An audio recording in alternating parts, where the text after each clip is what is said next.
My parents demanded I exclude my adoptive son from their inheritance because he's not their grandchild, but they were shocked to learn he is my biochild, and now they're suing for rights. When my best friend Amanda passed away in a car crash, I adopted her 8-year-old son Matthew. My parents immediately made it clear he wasn't real family. Amanda and I had been inseparable since college. She was brilliant, funny, and the best person I knew. When she came out as lesbian, nothing changed between us. I was her kid's godfather from day one. The crash happened on a Tuesday. Drunk driver ran a red light. Amanda passed away instantly. Her wife Caroline survived 3 days in the ICU before her injuries took her too. Matthew was at school when it happened. I didn't hesitate. Matthew needed family, and I loved that kid like my own. The adoption process was smooth since I was already his legal guardian. But my parents? They turned ice cold immediately. He's not really your son, Mom would say whenever Matthew wasn't around. You're just playing house. He'll never be our grandson, Dad added. Blood matters. They'd give my other kids birthday presents, but skip Matthew entirely. During Christmas, they'd bring gifts for the real grandchildren and tell Matthew his were still coming. They never came. Last month, they called about updating their will. We're leaving everything to you and your biological children only, Mom said, her voice dripping with satisfaction. That adopted boy gets nothing. We won't have strangers inheriting family money. I was furious. Matthew is my son in every way that matters. He's been through hell and you're punishing him for being orphaned? Blood is blood, honey. He's not our grandson. We barely even know him. That's when I laughed. Actually laughed out loud. What's so funny? Dad snapped. You want to talk about blood? Let me tell you about blood. Here's what they didn't know. 7 years ago, Amanda couldn't conceive naturally. Multiple miscarriages, medical complications, the worst. She and Caroline were devastated. They tried everything. Fertility treatments, IVF, different doctors. Nothing worked. One night, Amanda called me crying. We want a baby so badly, but Caroline can't carry to term. Could you be our donor? I didn't even hesitate. Of course. We kept it completely private. Amanda wanted to be Matthew's only parent legally. I was just Uncle Paul who happened to be around a lot. We agreed I'd never interfere with their parenting decisions. The clinic handled everything professionally. Legally, I signed away all parental rights. But emotionally, that kid was mine from the moment he took his first breath. When Amanda and Caroline died,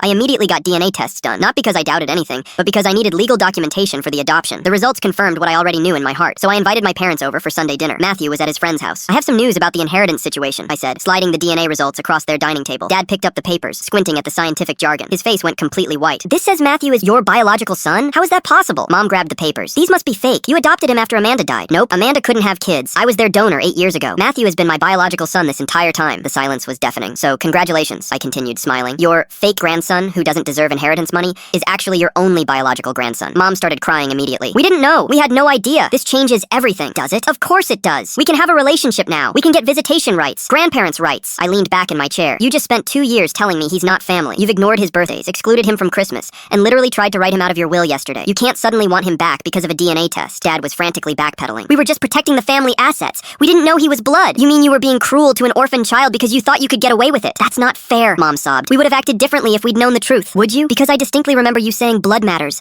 and he'll never be our grandson. Well, he's more your grandson than you ever imagined. They're suing me now for grandparents' rights, claiming they were deceived about Matthew's parentage. Their lawyer thinks they have a case because I withheld crucial information about biological relationships. But here's the beautiful part. They've left me dozens of voicemails over the past 2 years explicitly stating Matthew isn't family and doesn't deserve their love or money. I've saved every single one. Their own words are going to destroy their case.